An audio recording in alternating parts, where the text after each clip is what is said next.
भी एग्ज़ाम में अगर आप जो है वो अप्लाई किया हुआ है, आप लोगों का एचटेट एग्ज़ाम है, सीईटी एग्ज़ाम है, हरियाणा पुलिस है, आपका ग्रुप सी ग्रुप डी का जो एग्ज़ाम है, यानी कि हरियाणा का कोई भी एग्ज़ाम है, तो यहाँ से आप लोगों को हरियाणा जीके की मोस्ट वेटेज रहती है एग्ज़ाम को क्वालिफाई करवाने में।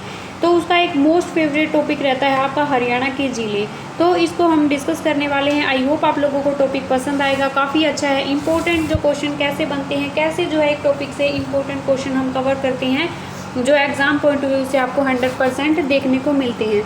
सो आप लोगों को वीडियो कंप्लीट वॉच करनी है। अगर वीडियो पसंद आए तो वीडियो को लाइक करें, शेयर करें, चैनल पर पहली बार विजिट करें तो चैनल को सब्सक्राइब करना बिल्कुल ना भूलें। सो फ्रेंड्स, हरियाणा की जो झीलें हैं, हरियाणा में बहुत सारी झीलें हैं। दमदमा झील, सोहना झील, आपकी जो है बड़खल झील, करण झील, तिलियार झील, तो ये सारी झीलें हैं जो इम्पोर्टेंट आप लोगों की। करण झील, इनसे क्वेश्चन आप लोगों के जो आपके PYQ जो हैं उनमें आप लोगों को क्वेश्चन है वो देखने को जरूर मिलेंगे। प्रीवियस ईयर एग्जाम में इस टॉपिक से मोस्ट 2-3 क्वेश्चन जो है वो हर एग्जाम में बनते हैं। तो फ्रेंड्स, अच्छे से पढ़ने वाले हैं, कॉन्सेंट्रेट के साथ आप लोगों को ये टॉपिक कवर करना है। हरियाणा में जो है वो कई झीलें पाई जाती हैं जो प्राकृतिक तथा मनुष्य के द्वारा बनाई जाती है। प्राकृतिक वो झीलें होती हैं जो नेचुरल होती हैं, मनुष्य के द्वारा बनाई झीलों को कृत्रिम झील भी जो है वो कहा जाता है। जैसे बड़खल झील हो गई, दमदमा झील हो गई, सोहना झील दिल्ली से कौन से कितनी दूरी पर है, 1 घंटे की ड्राइव पर, यानी कि दिल्ली के से जो है वो ज़्यादा दूरी पर नहीं है। कौन कौन सी झीलें, बड़खल झील, दमदमा झील और सोहना झील।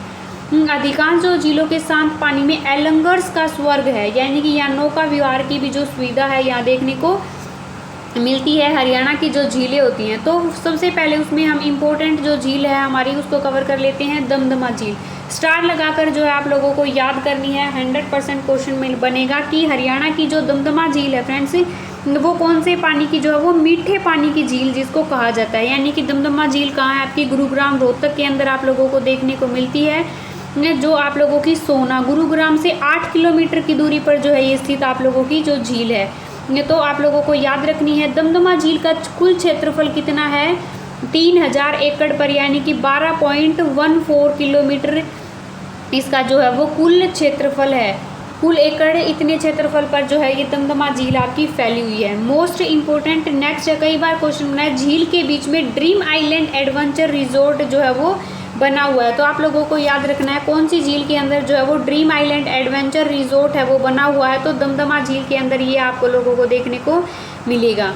नेक्स्ट है ये अरावली की जो पहाड़ियाँ होती हैं उससे जो है वो खूबसूरत जो पहाड़ी हैं ये झील है वो ढकी हुई होती है। दमदमा झील, सुखना झील, यानी कि सुखना झील आपकी कहाँ है, चंडीगढ़ के अंदर आप लोगों की जो है वो देखने को मिलती है। सुखना झील चंडीगढ़ में मिलती है और दमदमा झील जो है वो सुखना झील से 4 गुना अधिक है। तो बड़ी झील कौन सी है, दमदमा झील जो है वो सुखना झील के कंपैरिजन में दमदमा झील 4 गुना जो है वो बड़ी है। आई होप आप लोगों के जो है इंपॉर्टेंट क्वेश्चन जो है वो कवर हो रहेंगे और आपको वीडियो अच्छी भी लग रही होगी। नेक्स्ट हम डिस्कस कर लेते हैं आपकी सुल्तानपुर जो झील है, यानी कि ये आपकी कहाँ है, फर्रुखनगर के अंदर जो है ये स्थित है आप लोगों की यह झील। गुरुग्राम, फर्रुखनगर कहाँ है, अब गुरुग्राम के अंदर फर्रुखनगर, गुरुग्राम के अंदर सुल्तानपुर जो है झील आप लोगों को देखने को मिलती है। इसे सुल्तानपुर राष्ट्रीय वन्य जीव अभ्यारण्य के नाम से भी, नेशनल पार्क के नाम से भी जो है इस झील को जाना जाता है। मोस्ट इंपॉर्टेंट है, कई बार एग्जाम में आया कि सुल्तानपुर राष्ट्रीय वन्य जीव अभ्यारण्य नेशनल पार्क, ये क्या है, सुल्तानपुर राष्ट्रीय जीव वन्य अभ्यारण्य ये क्या है, एक नेशनल पार्क के नाम से भी जो है वो जाना जाता है। तो आपको लोगों को याद रखना है। नेक्स्ट है सुल्तानपुर जो झील का कुल क्षेत्रफल आप लोगों से एग्जाम में अब काफ़ी डीप में क्वेश्चन पूछने लग गए एग्जामिनर। तो आप लोगों को याद रखना है फ्रेंड्स, 32 यानी कि 325.17 एकड़ पर जो है आप लोगों की सुल्तानपुर झील जो है वो बनी हुई है। आप लोगों को याद रखना है 1970 में पक्षी अभ्यारण्य जो है इस झील को घोषित किया गया था।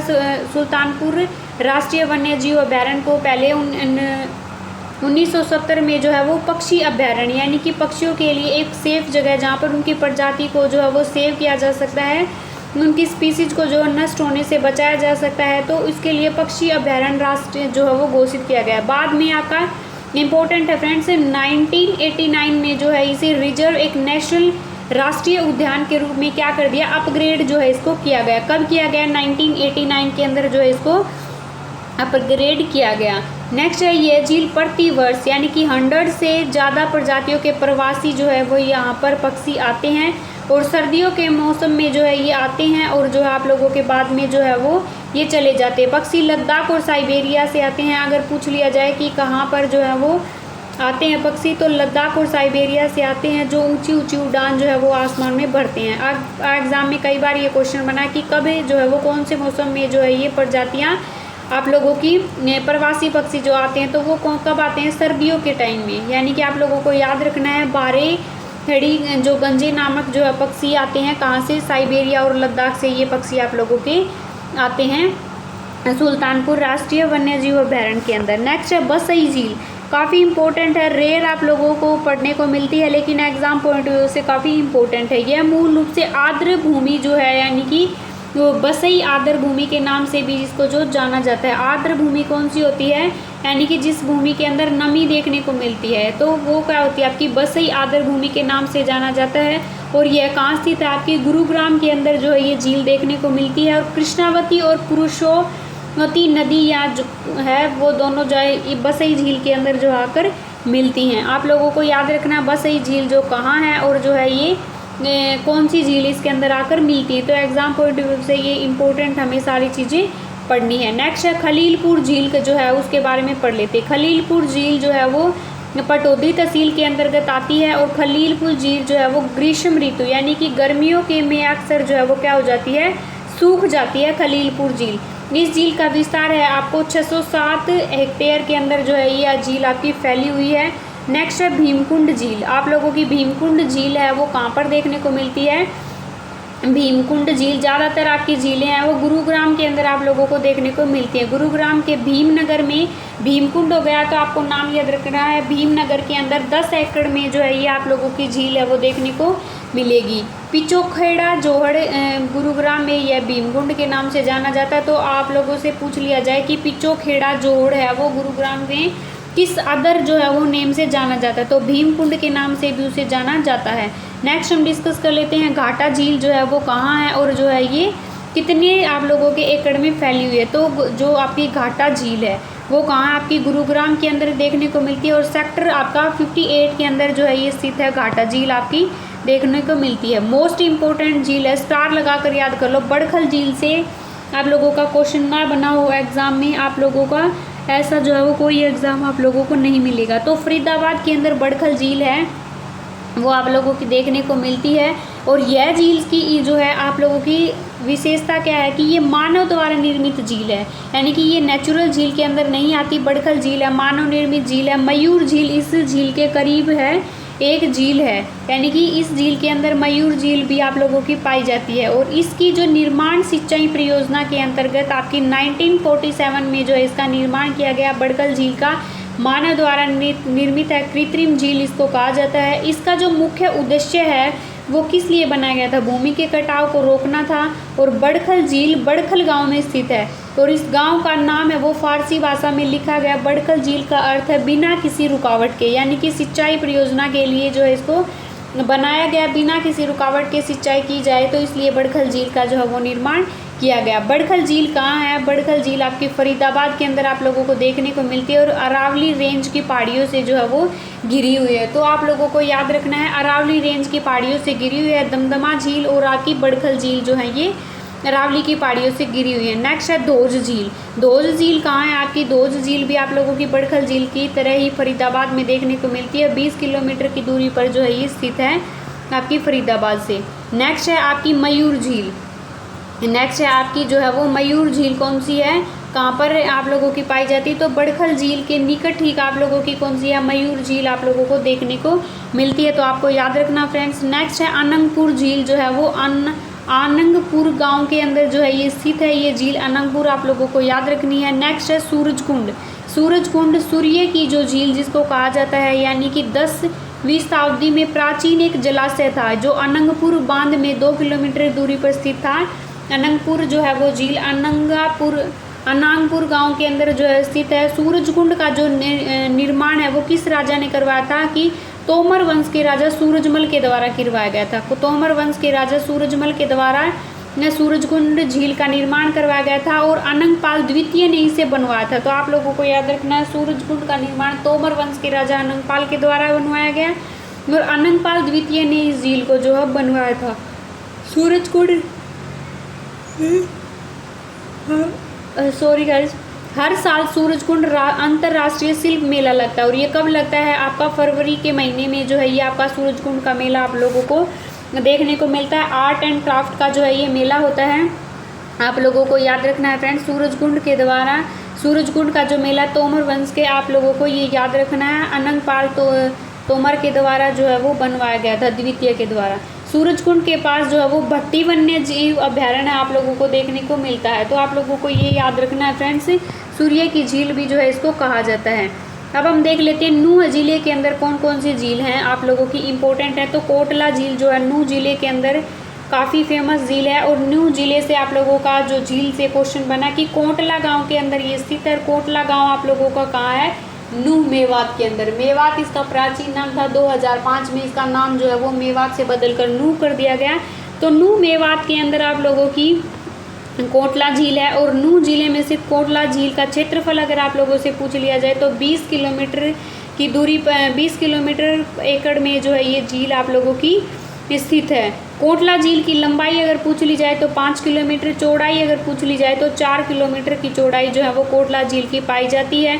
नूह तथा फिरोजपुर छिरका पहाड़ियों की श्रृंखला है के जो है वो पूर्व में अवस्थित है। कोटला जो है एक गांव है और एक छोटे से पहाड़ी में स्थित है, पूरी तरह से पहाड़ियों से घिरा हुआ है। इसके पास कोटला झील जो है आप लोगों को देखने को मिलती है। नेक्स्ट है 1838 में जो है इस झील के पानी को जो है वो सेंगेल उफ उजीना झील, उजीना जो झील है उसको मोड़ने के लिए एक क्या करवाया था, उजीना झील आपकी जींद के अंदर जो है वो देखने को मिलती है। बांध बनाया गया और इसके बाद जो है उजीना नामक स्थान पर इसे जो है वो बढ़ाया गया। नेक्स्ट है करनाल झील, मोस्ट इंपोर्टेंट स्टार लगा कर याद कर लो। करनाल झील से आप लोगों का क्वेश्चन बनता है। करनाल में कौन सी झील है? कर्ण झील। करनाल जिले के उच्चाणा गांव में स्थित है कर्ण झील, जिसका नाम पड़ा था जो है सूर्यपुत्र यानी कि सूत पुत्र कर्ण के नाम पर, यानी कि सूत पुत्र जो कुंती का जो कर्ण पुत्र था कर्ण, उसके नाम पर आपकी कर्ण झील का निर्माण किया जो है वो पड़ा। और ये कहाँ आपकी करनाल जिले के अंदर आप लोगों को देखने को मिलती है। कर्ण झील को जो है वो कर्नाड चक्रवर्ती झील के नाम से भी जाना जाता है और इसका निर्माण आपका 1972 के अंदर जो है वो करवाया गया था। आप लोगों को याद रखना है कर्ण झील का निर्माण है वो कब किया गया। और इस झील को कर्ण के नाम यानी कि कर्ण तोल के नाम से भी जो है वो जाना जाता है। तो आप लोगों को याद रखना है फ्रेंड्स, मोस्ट इंपोर्टेंट झील कुरुक्षेत्र जिले में स्थित सन्निहित सरोवर, आप लोगों को स्टार लगाकर याद कर रखना है। यहाँ से क्वेश्चन जो है वो बनता है एग्जाम पॉइंट ऑफ व्यू से, ये इंपॉर्टेंट है। सन्निहित सरोवर भगवान विष्णु का स्थायी निवास जहाँ पर माना जाता है सन्निहित सरोवर को, यानी कि क्या माना जाता है कि भगवान विष्णु है वो साक्षात जो है उनका स्थायी निवास यहाँ माना जाता है। और सन्निहित जो सरोवर है पेहवा रोड पर कुरुक्षेत्र में 3 किलोमीटर की दूरी पर स्थित है। ऐसा माना गया कि तीर्थों की जो पूरी श्रृंखला है यहाँ अमावस्या के दिन इकट्ठे होते हैं और यदि कोई व्यक्ति सौर ग्रहण के समय श्राद्ध करता है यानी कि टैंक में जो है वो स्नान करता है तो वो 1000 अश्वमेघ यज्ञ के समान जो है वो फल प्राप्त कर लेता है। यानी कि सन्निहित सरोवर में जो है वो स्नान करने का 1000 अश्वमेघ के यज्ञ का जो फल होता है उसके बराबर होता है। सूर्य ग्रहण के समय जो है तीर्थ यात्री इस पवित्र स्थान पर क्या होते हैं, इकट्ठे होते हैं और जो है वो यहाँ जो है तीर्थ यात्री रिकॉर्ड तोड़ आते हैं स्नान करने के लिए। सन्निहित सरोवर हिंदू धर्म का महत्वपूर्ण तीर्थ स्थल है और ये पैनोरमा और श्री कृष्ण संग्रहालय के पास जो है स्थित है। आप लोगों को याद रखना है महाभारत के वन पर्व में जो है वो इसका उल्लेख मिलता है। सन्निहित सरोवर कहाँ है? कुरुक्षेत्र में। महाभारत का युद्ध भी जो है वो कहाँ हुआ था? कुरुक्षेत्र में हुआ था। कितने दिन तक चला था? 18 दिन तक जो है वो युद्ध चला था। कौरव और पांडवों के बीच जो है वो युद्ध जो है वो चला था। तो महाभारत के वन पर्व के अंदर जो है इस सरोवर का जिक्र आपका किया गया है। गुरु द्वारा छठी पैताशही के समीप जो है ये सन्निहित सरोवर आपका देखने को मिलता है। सन्निहित सरोवर के समीप एक दुख भंजन मंदिर है या नारायण मंदिर या लक्ष्मी नारायण मंदिर भी स्थित है आप लोगों का सन्निहित सरोवर के पास। आप लोगों को याद रखना है जो मंदिर लक्ष्मी नारायण मंदिर दक्षिण भारत की कला का वैभव जो है वो देखने को मिलता है इस सन्निहित सरोवर के अंदर। नेक्स्ट है ब्रह्म सरोवर। ब्रह्म सरोवर क्या होता है फ्रेंड्स? ब्रह्म सरोवर जो है वो ब्रह्मांड के निर्माता ब्रह्मा से जो है वो जुड़ा हुआ होता है और सौर ग्रहण के दौरान सरोवर में पानी की डुबकी लगाने से जो है हजारों अश्वमेघ यज्ञों के प्रदर्शन की जो योग्यता के बराबर जो आपको फल मिलता है। तो इस टैंक में कौरव पांडवों के पूर्वज थे राजा कुरु ने जो इसकी खुदाई करवाई थी, यानी कि ब्रह्म सरोवर जो किसने बनवाया था? राजा कुरु ने इसकी खुदाई करवाई थी। जो पांडवों के पुराने राजा हुआ करते थे अपनी जो है वो जल निकाय अबुल फजल को देखते हुए इस के विशाल जल निकाय को लघु सागर के रूप में जो वर्णित किया गया था इन्होंने। ने तो भगवान शिव को जो है सरोवर के जो समीप उत्तरी जो स्थान है, उत्तरी जो तट है, वहाँ पर भगवान शिव के मंदिर है, जिस मंदिर को सर्वेश्वर महादेव जो मंदिर जिसके नाम से जाना जाता है, भगवान शिव के इस मंदिर को ब्रह्म सरोवर के उत्तरी तट पर जो है ये मंदिर स्थित है। परंपरा के अनुसार यहाँ भगवान ब्रह्मा का जो है द्वारा शिवलिंग स्थापित किया गया है। नवंबर दिसंबर में बैरम रोवट के तट पर जो है वो वार्षिक गीता जयंती समारोह है जो वो आयोजित किया जाता है। कौन से टाइम में किया जाता है? नवंबर दिसंबर में जो है वो गीता जयंती समारोह आपका आयोजित किया जाता है। ब्रह्म सरोवर एशिया का सबसे बड़ा मानव निर्मित सरोवर है। आप लोगों को याद रखना है फ्रेंड्स, आप लोगों की बड़खल झील पूछी जाए तो मानव निर्मित है। ब्रह्म सरोवर आप लोगों का पूछ लिया जाए तो एशिया का सबसे बड़ा मानव निर्मित सरोवर है वो आपका ब्रह्म सरोवर है, जिसका उल्लेख महाभारत और वामन पुराण के अंदर जो है आप लोगों को देखने को मिलता है। ब्रह्म सरोवर के पानी में सर्वेश्वर महादेव मंदिर स्थित है और इस मंदिर का निर्माण बाबा श्रवणनाथ के द्वारा जो है वो करवाया गया था। और यहाँ ब्रह्म सरोवर के बीच में पुरुषोत्तमपुरा बाग है, ये जहाँ पर एक आरती स्थल है और विशाल काय रथ और भगवान कृष्ण के जो है वो अर्जुन के सारथी बने हुए जो है वो यहाँ पर खड़े हुए हैं, यानी कि एक जो उनकी स्थापना है वो वहाँ पर की गई है। नेक्स्ट है पुरुषोत्तमपुरा जो बाग में कात्यायनी देवी मंदिर है और प्राचीन मंदिर चंद्रकूप पांडव द्रौपदी कूप है। आप लोगों को याद रखना है ये कहाँ आपके कुरुक्षेत्र के अंदर ब्रह्म सरोवर मंदिर के आसपास से ये चीज़ें आप लोगों को देखने को मिलती हैं। साथ ही प्राचीन सिद्ध श्री पूर्वमुखी हनुमान मंदिर पुरुषोत्तमपुरा बाग के अंदर आप लोगों का आता है। नेक्स्ट हम डिस्कस करेंगे रोहतक जिले के अंदर एक काफ़ी फेमस झील है जिसे हम तिलियार झील के नाम से जानते हैं। तिलियार झील रोहतक जिले की फेमस झील है और हरियाणा राज्य की जो है वो आप लोगों की 2 किलोमीटर की दूरी पर जो है ये स्थित है और दिल्ली मार्ग पर जो है ये स्थित है, यानी कि इसका जो है वो 132 एकड़ पर जो है ये झील फैली हुई है, काफ़ी अच्छी झील है। और तिलियार झील के बगल में एक जो है वो रोहतक चिड़ियाघर भी स्थित है, यानी कि तिलियार झील के पास कौन सा है कि चिड़ियाघर भी स्थित है। पलवल जिले के अंदर डबचिक झील जो है वो काफ़ी फेमस है। पलवल जिले के अंदर डबचिक झील हरियाणा पर्यटन स्थल के अधीन जो है वो डबचिक पर्यटन स्थल आता है, जिसे 1975 में स्थापित किया गया था। इस पर्यटन स्थल की आधारशिला तत्कालीन राज्यपाल BN चक्रवर्ती के द्वारा रखी गई थी। तो आप लोगों को याद रखना पलवल की डबचिक झील की जो आधारशिला है वो और राजा जो है वो राज्यपाल BN चक्रवर्ती के द्वारा रखी गई थी। पलवल में से डबचिक झील जो है वो 22 एकड़ की में विस्तृत है, फैली हुई है। और जो है ये डबचिक जो आपकी झील है वो होटल में स्थित है, यानी कि पलवल के होटल में स्थित है, जो कि आपकी 1985 से 82 के अंदर जो है वो क्या हो गई थी, सूख गई थी।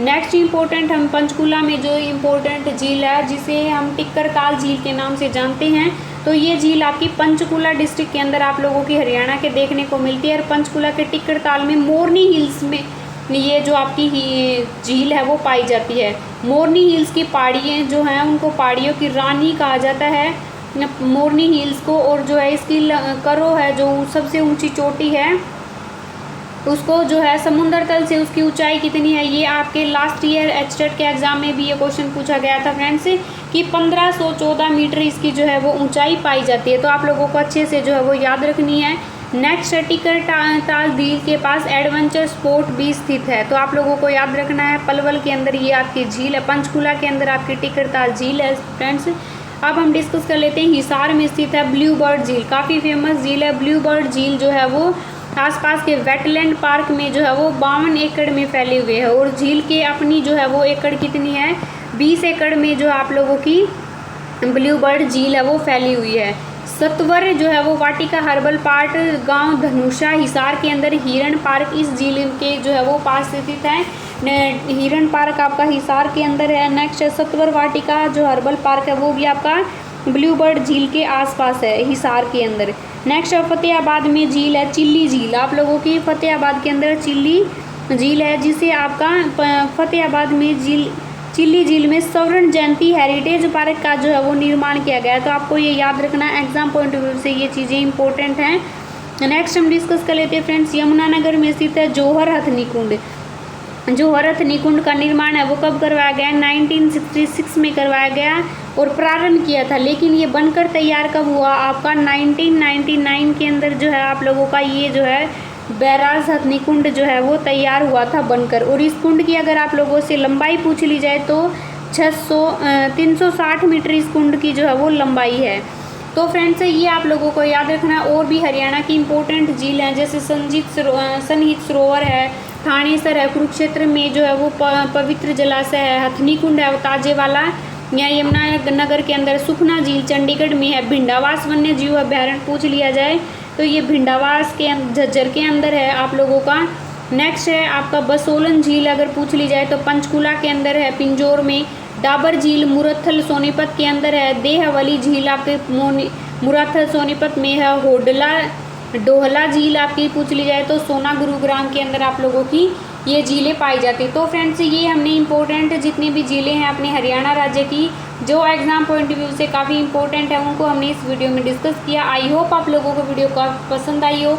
एग्जाम पॉइंट ऑफ व्यू से इंपॉर्टेंट चीज़ें हम डिस्कस कर रहे हैं, उसके लिए चैनल को सब्सक्राइब करके बेल नोटिफिकेशन को जरूर से जरूर प्रेस कर ले। फ्रेंड्स हरियाणा के डिस्ट्रिक्ट वाइज हमने जो है वो सारे डिस्ट्रिक्ट वाइज हरियाणा जी के करंट अफेयर्स पढ़ा रखी है, तो उसके लिए आप हरियाणा जी के डिस्ट्रिक्ट वाइज प्लेलिस्ट को जरूर से जरूर विजिट करें, जो आपको हेल्प करेगी सीईटी एग्ज़ाम में, group C group D exam में, आपका आने वाला एस्टेट एग्ज़ाम में जो मोस्ट इम्पोर्टेंट आप लोगों को होने वाला है, क्योंकि अब की बार वैकेंसीज निकली हुई हैं। मे भी आप लोगों को भी जो है वो इस वैकेंसीज के अंदर बैठने का चांस दे दिया जाए, तो आप लोगों को एस्टेट एग्ज़ाम में जो 10 नंबर की हरियाणा जी के वो यहीं से कवर हो जाएगी। फ्रेंड्स आई होप आपने ये वीडियो को लाइक कर दिया, अगर नहीं किया तो जल्दी से जाकर लाइक करें। चैनल पर पहली बार विजिट करते हो आई होप आपने चैनल को सब्सक्राइब करके प्यारा सा जो है कमेंट कर दिया होगा। सो बाय बाय एवरीवन।